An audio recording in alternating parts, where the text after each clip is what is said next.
उत्पाद शुल्क में केंद्र सरकार की कटौती के बाद पेट्रोल 9.5 रुपए प्रति लीटर और डीजल 7 रुपए हुआ सस्ता।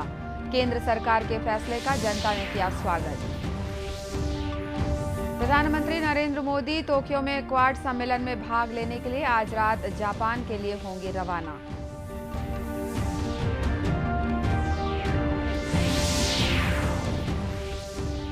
धमतरी जिले की तेलनसत्ती गांव की महिलाओं को उज्ज्वला योजना से मिली राहत। पर्यावरण संरक्षण को भी मिल रहा बढ़ावा।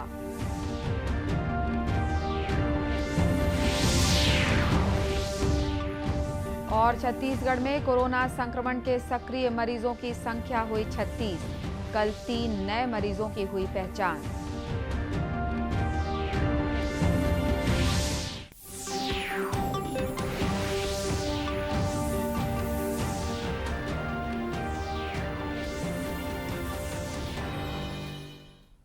नमस्कार, आप देख रहे हैं दूरदर्शन समाचार। मैं हूं अनुराधा दुबे।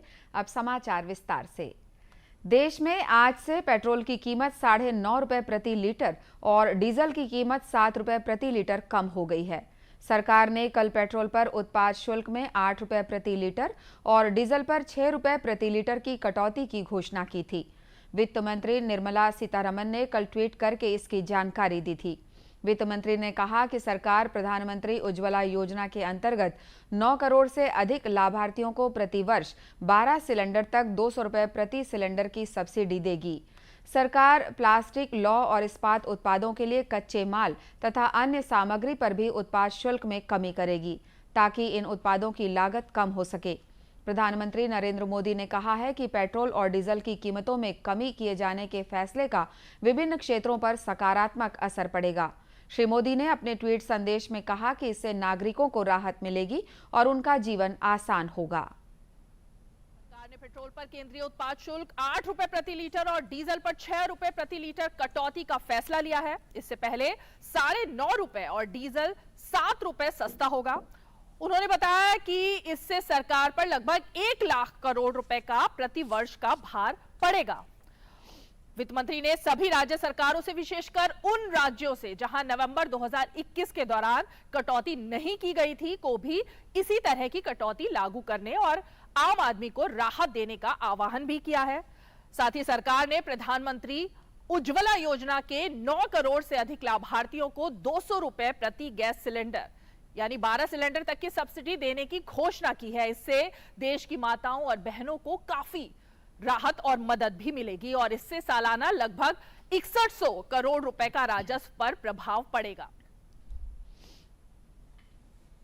वहीं अखिल भारतीय व्यापार संघ ने पेट्रोल और डीजल की कीमतों में कमी करने के सरकार के फैसले का स्वागत किया है। संघ के महासचिव प्रवीण खंडेलवाल ने कहा है कि ईंधन कीमतों में कमी होने से परिवहन लागत कम होगी और निर्माताओं को विभिन्न वस्तुओं की कीमतें भी कम करनी चाहिए। इधर छत्तीसगढ़ के विभिन्न वर्गों ने भी इस निर्णय का स्वागत किया है। लोगों ने कहा कि डीजल की कीमतों में कमी किए जाने पर रोजमर्रा के सामानों में कमी आने की संभावना है। और खास करके जो गरीब तबके के लोगों के लिए ना, जो उज्ज्वला योजना के तहत जो रसोई गैस LPG का, उसमें भी राहत दिया है और विशेष करके जो छात्र वर्ग के लिए भी राहत वाली बात है। और मैं चाहता हूँ कि प्रदेश सरकार भी अपने एक्साइज ड्यूटी पे कुछ राहत दे छत्तीसगढ़ के जनता को। डीजल और पेट्रोल से आज के इस आधुनिक जीवन में कोई भी कार्य ऐसा नहीं है कि उसके बिना हो सके। और ये जो केंद्र की मोदी सरकार ने ये जो ऐतिहासिक फैसला लिया है, जिसके लिए हम उन्हें बहुत बहुत धन्यवाद देते हैं। पेट्रोलियम मंत्री हरदीप पुरी जी को धन्यवाद देते हैं कि उन्होंने एक्साइज ड्यूटी कम करके पेट्रोल में 9.5 रुपया, डीजल में 7 रुपया, LPG में 200 रुपया की राहत दी है। ये बहुत बड़ी राहत है और हम छत्तीसगढ़ सरकार से मांग करते हैं कि वो भी अपना एक्साइज ड्यूटी में कटौती कर और भी इस डीजल और पेट्रोल का रेट कम करें। देखिए, सबसे ज़्यादा असर तो मिडिल क्लास में आएगा, लोअर मिडिल क्लास में आएगा, क्योंकि जो 9-9.5 रुपये पेट्रोल पे जो है, आप देखिए अगर एक आदमी 100 रुपये का पेट्रोल रोज आ रहा है तो अगर उस हिसाब से आप कैलकुलेशन करो तो परिवार का सिलेंडर का पैसा भी बचता है और पेट्रोल से भी पैसा बचेगा, जिससे घर की महिलाओं का सेविंग बढ़ेगा और रोज़मर्रा के लिए वो अपने परिवार पे और ज़्यादा कुछ ना कुछ खर्चा अच्छे से कर सकेंगे। बिल्कुल बहुत ही सकारात्मक फ़र्क पड़ेगा। 9.5 रुपये पर लीटर पेट्रोल कम होना मतलब डेली से आना जाना जिसका कॉलेज और स्कूल रहता है वो बच्चों लोग को बहुत फ़र्क पड़ेगा और मध्यम वर्ग को भी बहुत फ़र्क पड़ेगा।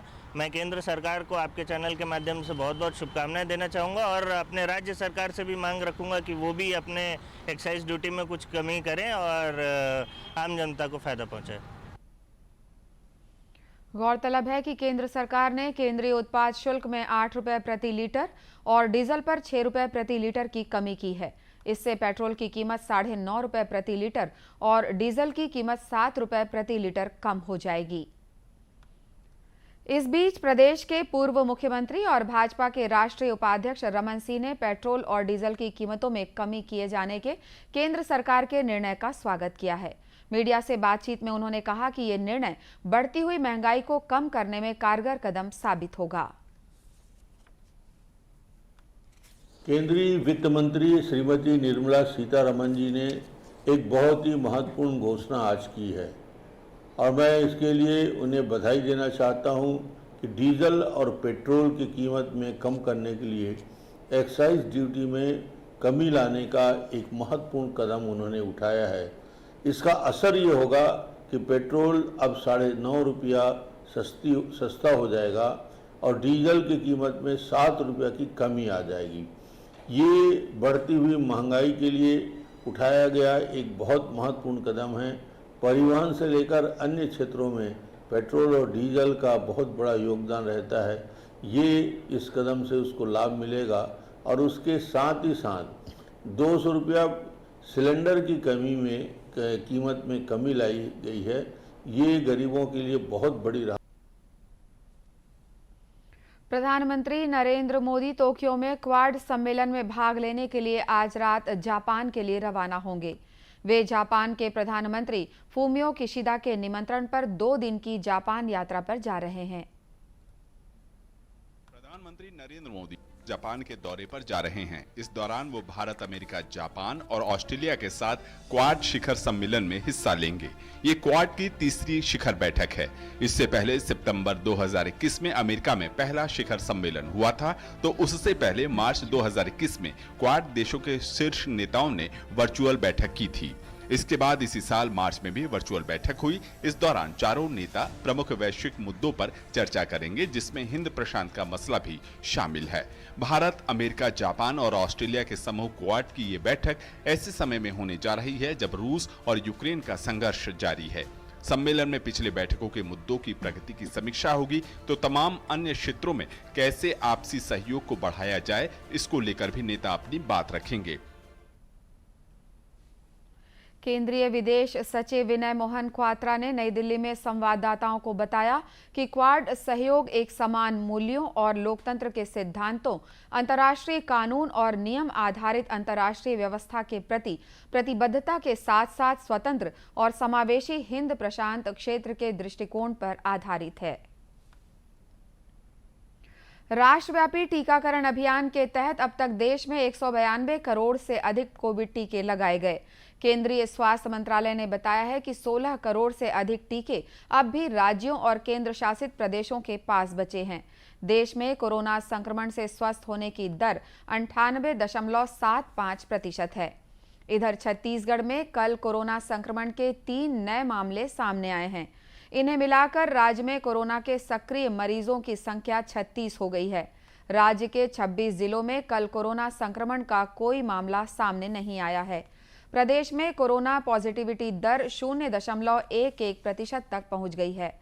प्रदेश में अब तक 11,52,377 कोरोना संक्रमित मरीजों की पहचान की जा चुकी है। राज्य सरकार ने राजीव गांधी किसान न्याय योजना के तहत कोरिया जिले के 34,000 से अधिक किसानों को लगभग 26 करोड़ 44 लाख रुपए की राशि अंतरित की है। पूर्व प्रधानमंत्री राजीव गांधी की पुण्यतिथि पर बैकुंठपुर में आयोजित कार्यक्रम को मुख्यमंत्री भूपेश बघेल ने वर्चुअल माध्यम से संबोधित किया। वहीं संसदीय सचिव और विधायक अंबिका सिंह देव ने कार्यक्रम के बाद मीडिया से बातचीत में कहा कि इस योजना से आम लोगों को बहुत लाभ मिल रहा है। लोगों को बहुत लाभ मिल रहा है। आप आज के तारीख में जब आप जाएंगे, आज हमारे हिंदुस्तान की सोसाइटी जो है ये एक एग्रेरियन सोसाइटी है। मूलतः हम एग्रीकल्चर बेस्ड हैं और जब हमारे एग्रीकल्चर सेक्टर को, हमारे किसानों को फ़ायदा हो रहा है तो इसका असर इकोनॉमी के हर एक सेक्टर पर पड़ता है और यही हमारे यहाँ देखा जा रहा है। हम मुख्यमंत्री जी का बहुत बहुत धन्यवाद कहना चाहेंगे सभी किसानों की तरफ से कि उनकी सोच आज ऐसी है जिसका फ़ायदा किसानों को तो हो ही रहा है, किसानों के साथ साथ पूरे इकोनॉमी को हो रहा है। और ये करते हुए आज हमारे छत्तीसगढ़ को एक पायलट प्रोजेक्ट के हिसाब से अगर देखा जाए तो सबको इससे एक सीखने का मौका मिल रहा है। वहीं शाकंभरी बोर्ड के अध्यक्ष राम कुमार पटेल ने कहा कि सरकार का उद्देश्य किसान और गरीब के आर्थिक स्तर में सुधार लाना है। नीचे तबके किसान गरीब जितने हैं सबको बढ़ावा देने के लिए, ताकि उनकी आर्थिक स्थिति मजबूत हो और वो सबके लिए है। एक किसान सिर्फ नाम है लेकिन फायदा सबको मिल रहा है इस योजना के लिए। सरगुजा आदिवासी विकास प्राधिकरण के उपाध्यक्ष गुलाब कमरो ने कहा कि भारत की आत्मा गांव में बसती है। गोधन न्याय योजना के तहत आज किसानों और ग्रामीणों की दशा में सकारात्मक सुधार आया है। पहले तो आज राजू जी के पुण्यतिथि पर उनको हम नमन करते हैं। छत्तीसगढ़ के मुख्यमंत्री भूपेश बघेल जी ने जिस तरह से गांधी जी की सोच थी कि भारत की आत्मा गांव में रसी है, उस तरह में छत्तीसगढ़ की सरकार ने किसानों की चिंता की है। लगातार आप देखेंगे आज ग्रामीण स्तर में किसानों का अर्थव्यवस्था में बढ़ोतरी हुई है, तो निश्चित रूप से इससे उनके जीवन में बदलाव आएगा, उनके शिक्षा दीक्षा में क्षेत्र में विकास, उन्नति और प्रगति होगा। इस दिशा में छत्तीसगढ़ की सरकार लगातार प्रयास कर रही है। आज धरातल में लोगों को देखने को मिल रहा है और किसान खुश भी हैं। गौरतलब है कि गोधन न्याय योजना के तहत जिले के 1702 हितग्राहियों के खाते में लगभग 10 लाख रुपए की राशि जमा की गई। हमारे देश में आज भी कई घर ऐसे हैं जिनके पास रसोई गैस उपलब्ध नहीं है, जिसके कारण उनको अनेक कठिनाइयों का सामना करना पड़ रहा है। इसी बात को ध्यान में रखते हुए केंद्र सरकार द्वारा प्रधानमंत्री उज्ज्वला योजना की शुरुआत की गई। इस योजना से देश भर की महिलाओं को लाभ मिला है। इसी कड़ी में धमतरी जिले की महिलाओं को भी एक ओर जहां धुएं से मुक्ति मिली है, तो वहीं दूसरी ओर लकड़ी की बचत से पर्यावरण संरक्षण को भी बढ़ावा मिला है। मिली जानकारी के अनुसार जिले के तेलिन सत्ती गांव की महिलाओं के द्वारा उज्ज्वला योजना के तहत मिले गैस चूल्हे का बेहतर उपयोग किया जा रहा है। महिलाओं ने बताया कि पहले लकड़ी का उपयोग करती थी, जिससे उनको खाना पकाने में बड़ी समस्या होती थी। साथ ही बारिश के दिनों में उन्हें सूखी लकड़ियां नहीं मिल पाती थी, जिससे कई बार भोजन पकाने में बहुत ज्यादा देर होती थी। लेकिन उज्ज्वला योजना के तहत रसोई गैस मिलने से सभी महिलाओं को राहत मिली है। खाना हम बना लेते हैं, जल्दी से खाना बन जाते, हमार कर टाइम बच जाते, बाकी टाइम बचते, समय बचते, ओकर से हम दूसर काम कर लेते हैं, बाहर में भी काम करे बर चल देते हैं। और पहले कार ही से लकड़ी वकड़ी जलात रहें, लकड़ी लात रहें, छेना लात रहें, तब लकड़ी चूल्हा जलत रही से तब धुआं फैलत रही से, धुआं फैले तब आँखी में सब मतलब बहुत नुकसान होत रही से। अब जब से गैस मिली है तब से हम मतलब बहुत सुविधा है, कोई परेशानी नहीं होते, सब चीज़ की सुविधा मिले है। और मोला 200 में गैस मिले है, हम जल्दी में खाना वाना बना लेता हूँ और बना के काम में खेती का बाड़ी कर लेता हूँ, खेती किसानी और करके मैं यहाँ 6 साल हो गए मिले, मोला 6 साल हो गए मिले। मस्त जल्दी से खाना वाना बना लेता हूँ, बना के मैं खेती किसानी कर लेता हूँ। वो करके और जो जंगल की लकड़ी रही से ना, वो कटत रही से वो बचत हो गई। गैस चूल्हा मिला है हम लोग को, उज्ज्वला गैस है ना, तब से हम लोग का टाइम भी बचत हो रहा है। और जो बाहरी काम नहीं कर पाते थे जल्दी से है ना, तो जल्दी भी काम मतलब निपटा रहे हैं। और साथ में जब से उज्ज्वला गैस मिला है हम लोग को, तब से कहा जाए तो जंगल भी कटना मतलब ये हो गया है, बंद हो गया है, लकड़ी का मतलब ये कटना बंद हो गया है। गौरतलब है कि प्रधानमंत्री उज्ज्वला योजना के माध्यम से देश की APL, BPL तथा राशन कार्ड धारक महिलाओं को रसोई गैस उपलब्ध करवाया जाता है। अब कुछ खबरें जिलों से।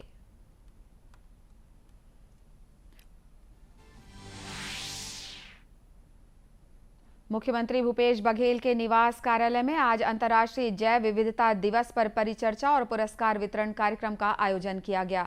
इसमें वीडियो कॉन्फ्रेंसिंग के माध्यम से प्रदेश के विभिन्न जिलों के वन अधिकारी और विशेषज्ञ शामिल हुए। इस दौरान विभिन्न श्रेणियों में जैव विविधता पुरस्कार घोषित किए गए। साथ ही मुख्यमंत्री ने जैव विविधता पर 5 किताबों का विमोचन भी किया।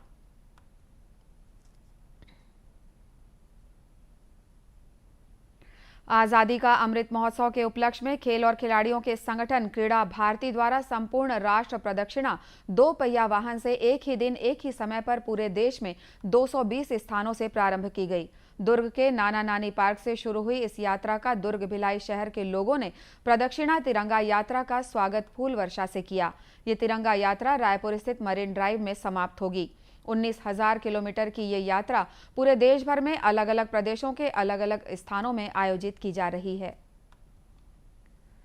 राजनांदगांव शहर के पर्रीनाला स्थित दरगाह पर 4 दिवसीय उर्स पाक का आयोजन किया गया। इसके लिए दरगाह परिसर को खूबसूरत लाइटों से सजाया गया है। उर्स पार्क के अवसर पर प्रदेश के संस्कृति और जिले के प्रभारी मंत्री अमरजीत सिंह भगत ने बाबा के दरगाह में चादर चढ़ाकर प्रदेश की जनता के लिए खुशहाली की कामना की।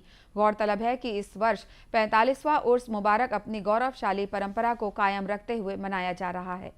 इसी के साथ ये समाचार बुलेटिन समाप्त हुआ। नमस्कार।